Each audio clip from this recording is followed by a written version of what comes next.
Interesanti, kā Dievs kādos dažādos veidos parāda to, ka viņš joprojām runā. Mēs nebijām saskaņojuši ne šo dziesmas izvēli, ne manu svētdienas tēmu, bet šodien es vēlos ar jums runāt par ļaunumu, ko mēs redzam. Daudz no jums noteikti ziņās, lasat internetā, sociālos tīklos, karš Ukrainā, kas jau turpinās ilgi un kas mums ir tuvu, karš Izrēlā, kas varbūt ir tālāk un tomēr kas mums sirdī kaut kur ir tuvu, ja mēs Dieva vārdā lasām par šo tautu un par šo zemi un dažādas citas lietas, ko mēs redzam, kur ir dažādi vārdarbības skolās, kur šobrīd skolas nezin, kā tās risināt, kā to darīt, ko darīt ar šiem jauniešiem, šiem bērniem un tā tālāk un tā joprojām.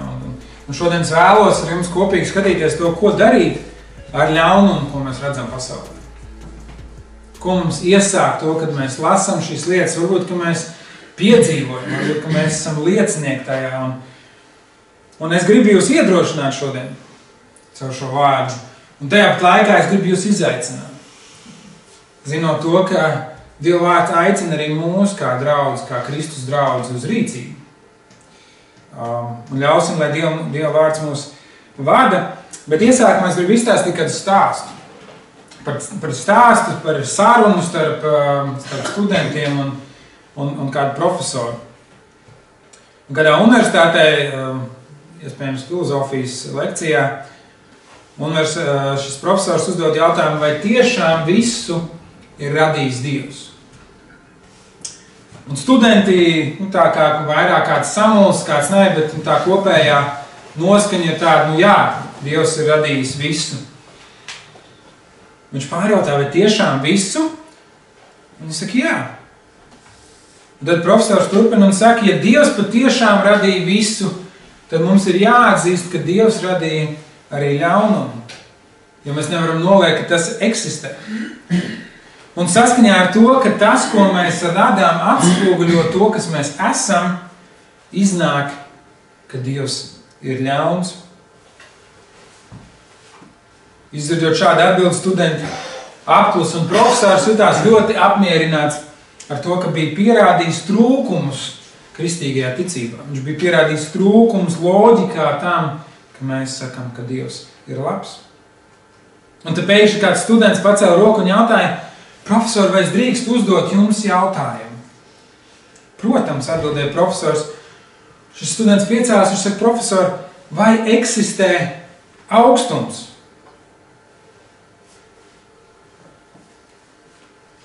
Uz ko profesors atbildēja, saka, kas tas par jautājumu? Protams, ka augstums eksistē. Vai te jums nekad nav bijis augsti? Vai nav bijis tā, ka jānodrebinās un jāsaģērbjās? Un pārējie studenti sāk smīkņāt savā starpā par savu kolēģi studenta dīvaino jautājumu un par to, kā viņš tik neloģiski to ir uzdevis. Un šis jauneklis atbildēja, patiesībā, profesori, augstums neeksistē. Saskaņā ar fizikas likumiem tas, ko mēs saucam par augstumu, patiesībā ir siltuma trūkums. Katrs ķermenis vai objekts tiek raksturots ar to, ka tas atdod vai pieņem enerģiju. Un pilnīgs saslums ir pilnīgs enerģijas trūkums, jeb enerģijas neesamība.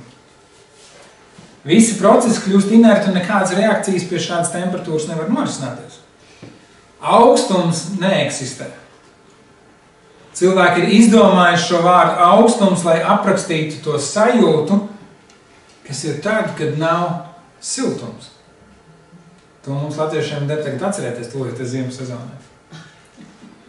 Un tad šis students turpina, saka, profesor, vai eksistē tumsa? Profesors saka, bet protams, ka eksistē tums, taču ir nakts, un tur, kur nav apgaismojuma, tur ir tumšs. Un students saka, profesor, jūs atkal kļūdaties. Tumsa neeksistē. Patiesībā tumsa ir gaismas trūkums. Mēs varam pētīt gaismu, bet mēs nevaram pētīt tumsu.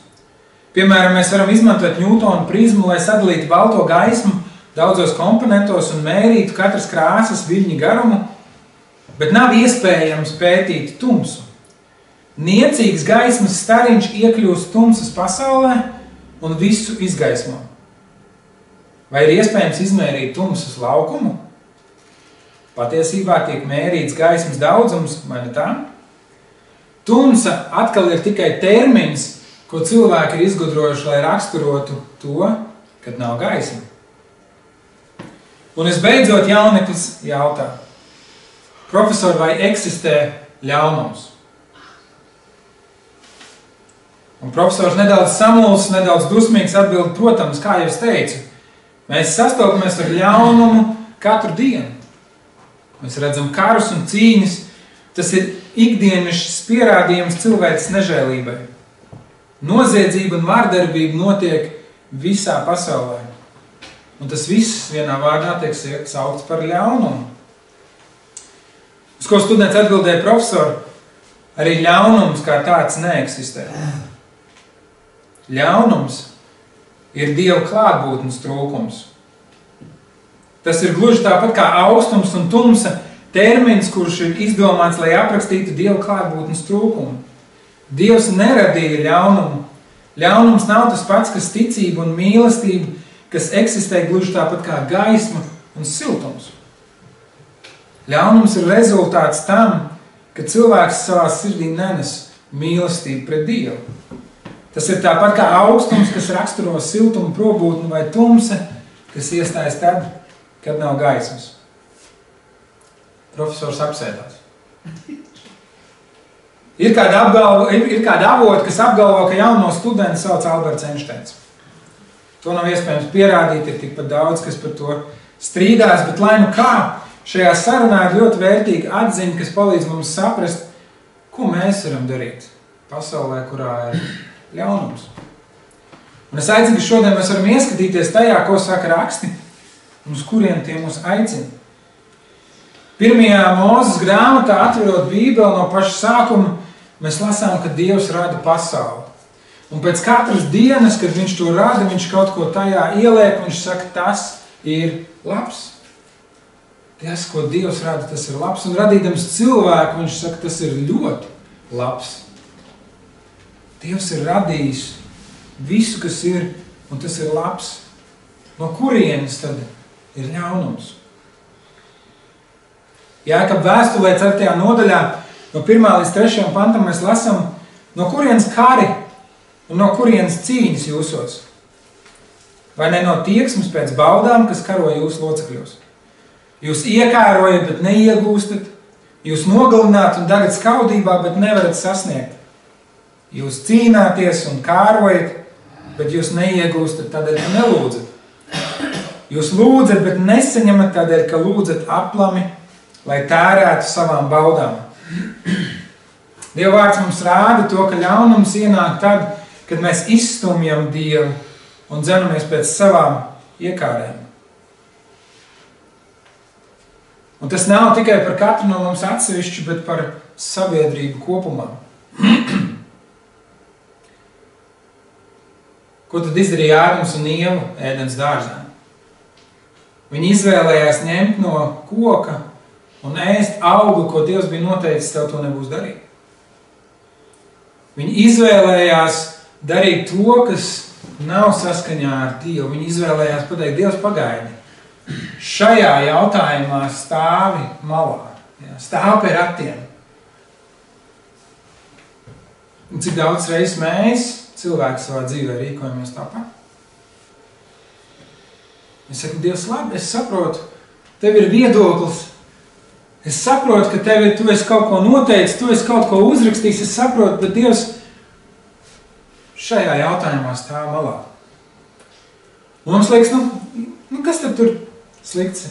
Tā ir tikai mana dzīve, bet kad mēs katrs sākam tā rīkoties, kad katrs cilvēks uz šīs pasaules, visi 8 miljardi tā rīkojās, un viss caur vēsturē cilvēki tā rīkojās, tad galā sakrājās ļoti daudz jomu dzīvē, no kuras mēs Dievu esam izstūmuši ārā. Un tur, kur Dieva nav, tur veidos ļaunums, līdzīgi kā tur, kur gaismas nav, tur veidojas tums.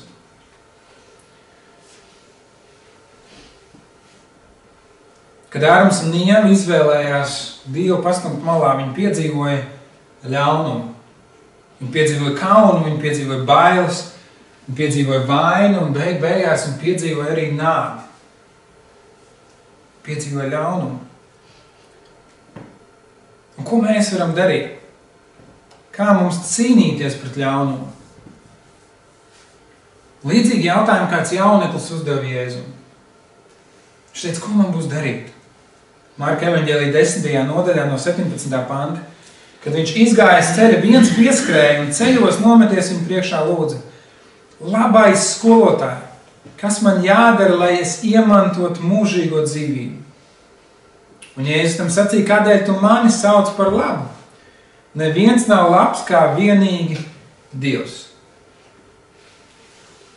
Interesanti, ka Jēzus šeit savā atbildē, it kā noraidīdam šo jaunekli sākumā, viņš viņam jau atbild un saka to, kas ir labs. Viņš saka, neviens nav labs kā vien tikai Dievs, kāpēc tu mani sauc par labu? Tas parāda mums to, ka Jēzus saka, kāpēc tu sauc mani par labu? Vai nu arī es esmu slikts un nenāc pie manis, nemeklē atbildes, nemeklē palīdzību, ja es esmu tikai cilvēks, es tev nevaru palīdzēt.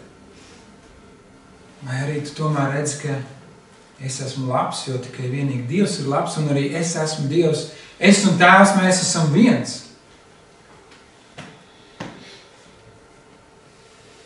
Beigās šī saruna turpinās, un Jēzus par viņu iežēlojas. Viņš saka, atdod visu, kas tev ir, un seko man. Un reizēm mēs ieciklējamies uz to, atdod visu, kas tev ir, un mēs sakam, Dievs, tu nedrīkst to no mums prasīt. Tas ir par daudz.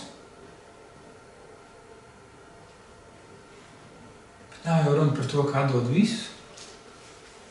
Runa ir par to, ka tu noliec to aiz sevis un seko man. Ka tu noliec sevi malā un seko Dievam tajā, ko viņš saka. Nevis Dievs pastāv pie ratiem, bet tu pastāv pie un pagaidi, kad Dievs tev teiks, kas tev ir jādara. Aizliedz sevi, ņem savu krustu un seko man. Un tur ir teikts par šo jaunekli, ka viņam bija grūti to sagramot, jo viņam daudz, kas piederēja. Un, mīļie, mums jābūt uzmanīgi tajās reizēs, kad Dievs mūs svētīja ar daudz, un mēs dzīvojam labi. Es saprotu, katram ir savas grūtības, katram ir savi izaicinājumi. Un tomēr skatoties kaut vai vienas paudzes robežās, es saprotu, mēs šeit Latvijā dzīvojam labi. Mums visa kā ir gan. Mums jābūt uzmanīgiem, ka tad savā nosacītajā ērtībā, ka mums nepaliek grūti sekot Dievam, jo mums taču ir tik daudz. Un mums viss kaut ko gribas. Vienīgais veids, kā mēs varam būt labi, ir turēties pie Dieva. Jo tikai viņš ir labs.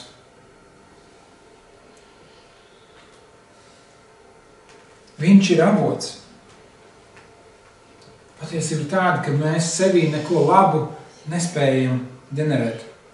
Bez Dieva klātbūtnes un viņa žēlastības. Jāņa evaņģēlijā 15. nodaļā no 4. panta Jēzus saka, palieciet manī un es jūsos. Kā zars nevar nest augļus pats no sevis, ja tas nepaliek pie vīna koka, tāpat nevarat arī jūs, ja jūs nepaliekat manī. Es esmu vīna koks, jūs esat zari. Kas manī paliek un es viņā, tas nes daudz augļu, jo bez manis jūs neko nespējat darīt. Augstums. Mēs visiem ir vairāk piedzīvojam augstumu. Es nezinu, kā jūsu nami tiek apsildīti, bet tas, kur es dzīvoju, ir Rīgas centrālās apkuras jautājums. Un tad parasti ir 2 nedēļas pavasarī un 2 nedēļas rudenī, un kad vēl nav tie noteiktie 3 dienas vidējā temperatūra zem 10 grādiem, man nav variants aiziet salasīt malciņu vai ieslēgt gāzi vai nopirkt briketes. Es vienkārši gaidu, kad būs siltums no Rīgas siltuma. Protams, ir elektriskie sildītāji, ir kādas segas, ir termofori, mums mājās tie ir vairāki. Mums bērniem arī patīk vakaros viņus ņemt gultā. Un mēs tik daudz laika pavadām uzsildot vai atdzesējot lietas. Un šis process ir vienkāršs.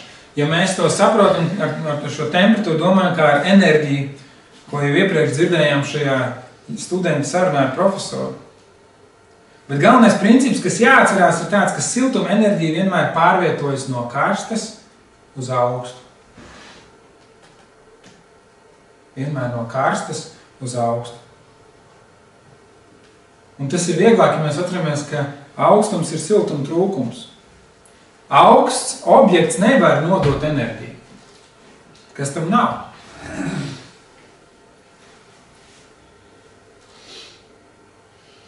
Augsts objekts nevar nodot enerģiju, ja viņam tās nav. Tikai kaut kas silts var jūs sasildīt. Un Dieva vārds mūs aicina stāties pretī un uzvarēt ļaunumu. Dieva vārds aicina mūs nodot siltumu, nodot gaismu. Draudze nedrīkst vienkārši noraudzīties pasaules procesos, noplātīt rokas un teikt, ko tad mēs? Vēstulē romiešiem apostuls Pāvils 12. nodaļā no 9. panta raksta, jūsu mīlestība, lai ir neliekaļota. Nīstiet ļauno, pieķerieties tam, kas labs. Brāļi, savstarpējā mīlestībā esiet sirsnīgi, izrādiet cits citam vislielāko cieņu. Gara dedzībā un kalpošanā kungam nemitējieties būt uzcītīgi, priecādamies cerībā, izturēdam ciešanās, pastāvēdam lūgšanās. Esiet izpalīdzīgi svētajiem viņu vajadzībās, tiecieties būt viesmīlīgi. Svētiet tos, kas jūs vajā, svētiet un nenolādiet. Priecājieties līdz ar priecīgajiem, raudiet ar tiem, kas raud. Izturieties vienādi cits pret citu, nedzenieties pēc augsta goda, bet sājieties ar zemajiem. Neesiet pašgudri. Neatmaksājiet ļaunu ar ļaunu, bet pūlieties darīt labu visu cilvēku priekšā. Cik iespējams no savas puses turiet mieru ar visiem cilvēkiem. Mīļotie, neatriebieties paši, bet ļaujiet nākt Dieva dusmībai, kā ir rakstīts, man pieder atriebšanas atmaksāšu, saka kungs. Bet ja tavs ienaidnieks izsalcis, paēdini viņu, ja izslāpis, dod viņam dzert. Tā darīdams tu sakrāsi kvēlojošas ogles uz viņa galvas. Neļauj ļaunumam sevi uzvarēt, bet uzvari ļaunu ar labu. Pāvils raksta vēstulē romiešiem, viņš saka, kristieši, jums ir tik daudz, ko dot. Jūs tik daudz varat darīt. Dievs jums tik daudz ir devis. Edvards McHenry Bounds ir teicis, draudze meklē labākas metodas, bet Dievs meklē labākus vīrus. Pasaulē nav vajadzīgas labākas metodas. Veiksmīgāka vai skaidrāka evanģelizācijas paņēmieni, bet te ir vajadzīgi labāki cilvēki. Un ar labāki es nedomāju, ka cilvēki, kuri ir labāki, kuri izskatās labāk un rīkojas labāk un kuri staigā paceltu galvu un kuriem viss vienmēr ir kārtībā. Sakopiet savu namu, tas ir svarīgi. Bet ļaujiet, lai cilvēki ieraugtu to, kas tad ir labs. Tad, kad kādi pie jums nāk un saka, kas tad ir tas jūsu noslēpums? Dodiet liecību par to, kas ir labs, kas jūsu dzīvē ir labs. Ja bieži vien mums ir tas kārdinājums iekrist tajā grāvī, kur mēs staigam, bet es jau neesmu. Es jau neesmu kā tas kaimiņš Fedze, kurš jau mēnesi nav bijis skaidrā. Es jau neesmu bijis kā tā Ilzīte, kur netiek galā ar saviem bērniem un augstumā laiž viņš iesās piedurknēs skraidīt pa ielu.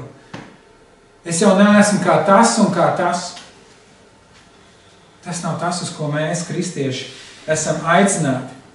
Atcerēsimies, ka arī mēs bez Kristus esam nekas.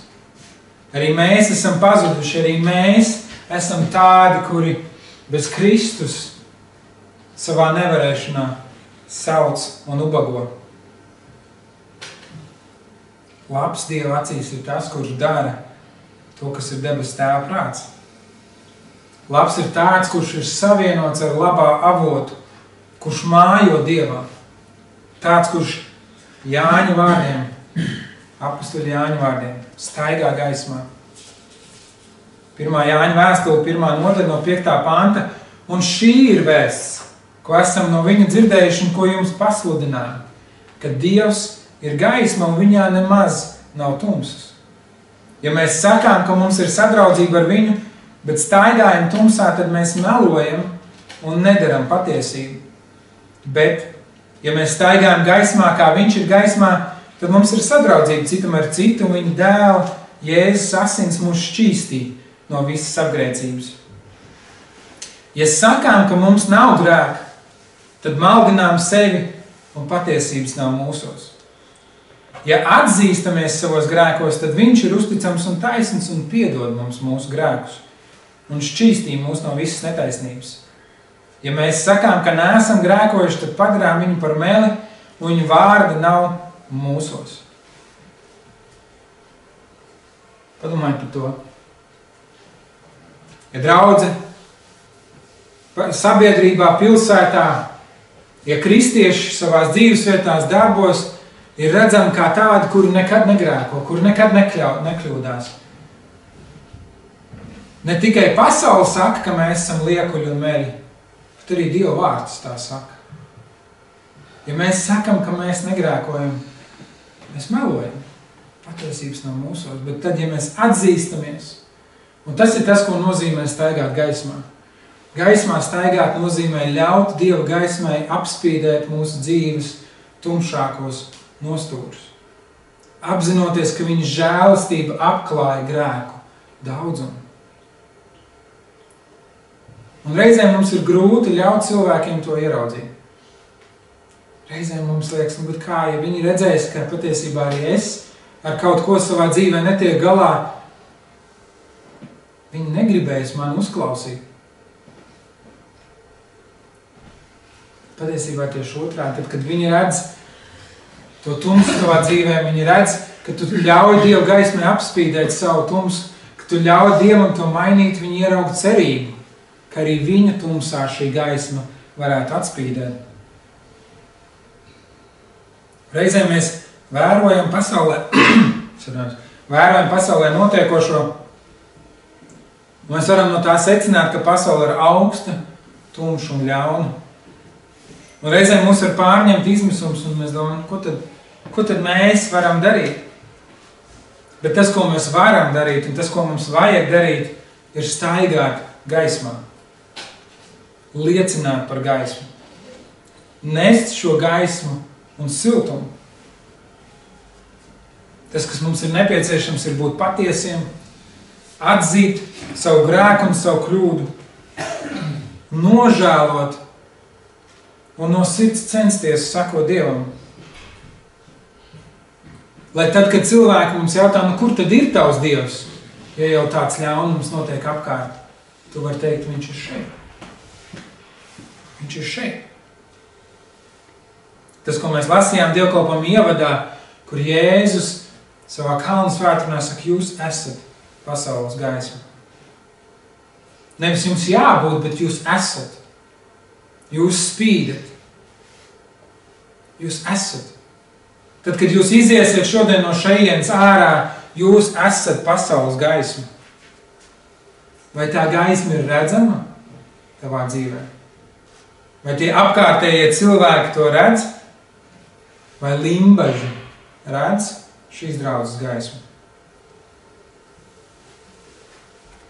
Un kā tad jums liekas, varbūt, ko tad mēs, limbaži, tādi mazi pilsētiņi, uz Latvijas mērogu, nemaz nerunājot par to, kas notiek pasaulē, par visiem šiem kariem, bet ziniet, ja katrs kristietis, ja katra draudze no sirds nodotos Dievam, no sirds apņemtos staigāt šajā gaismā, ļautu cilvēkiem ieraudzīt svētā gara spēku, kur Dievs paņem nevarīgus, nespēcīgus cilvēkus kā mēs un lieto savam godam. Kur Dievs paņem salauztas dzīves un tās atjauno.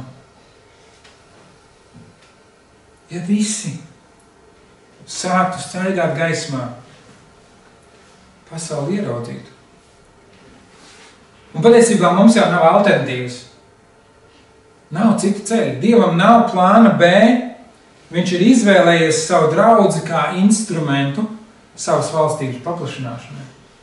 Viņš ir izvēlējies savu draudzi kā instrumentu, lai svētītu visas tautas. Sākot jau ar doto apsolījumu Ābrahamam, kur viņš saka, tev pēcnācēji būs kā smiltis jūrmalā, un tevī tiks svētīts visas tautas. Viņš saka, tā svētība, kas ir Ābrahamam, tāpat nav tikai Izraēla tautai. Tā ir visai pasaulē. Un viņš ir apsolījis, ka elles vārti to nespēs uzvarēt. Kas ir tā vieta un cilvēki, kuriem Dievs aicina tev būt par gaismu? Kur parādīt šo gaismu? Un es vēlos noslēgt šo svētdienu ar Pētera vārdiem, no 1. Pētera vēstules, 3. nodaļas, sākot no 8. panta. Un beidzot, esiet visi vienprātīgi, pilni līdzjūtības, brāļa mīlestības, sirds iejūtības, pazemības. Neatmaksājiet ļaunu ar ļaunu, lamas ar lamām, bet tieši otrādi. Dodiet svētību, jo jūs esat aicināti, lai iemantot svētību. Jo, kas grib dzīvi mīlēt un redzēt labas dienas, lai attur mēli no ļauna un lūpas no viltus runām, lai novērš no ļauna un dara labu, lai meklē mieru un pēc tā dzenas, jo kungs uzlūko taisnos un uzklausa viņu lūgšanas, bet kunga vaigs ir vērsts pret tiem, kas dara ļaunu. Kas gan jums varēs nodarīt pāri, ja jūs dedzīgi tieksieties pēc labā? Pat ja arī jūs ciestu taisnības dēļ, jūs esat laimīgi. Bet nebīstieties no tiem, kas jums liek ciest un nesatraucieties. Svēti godājiet Kristu kā kungu savās sirdīs. Esiet vienmēr gatavi atbildēt ik vienam, kas prasa jums paskaidrojumu par cerību, kas mīt jūsos. Un atbildiet sirsnībā un bijībā ar tīru sirdsapziņu, lai tajās lietās, kurās jūs tiekat apsūdzēti, paliktu kaunā viņi paši, kas noniecina jūs krietno dzīvi Kristū.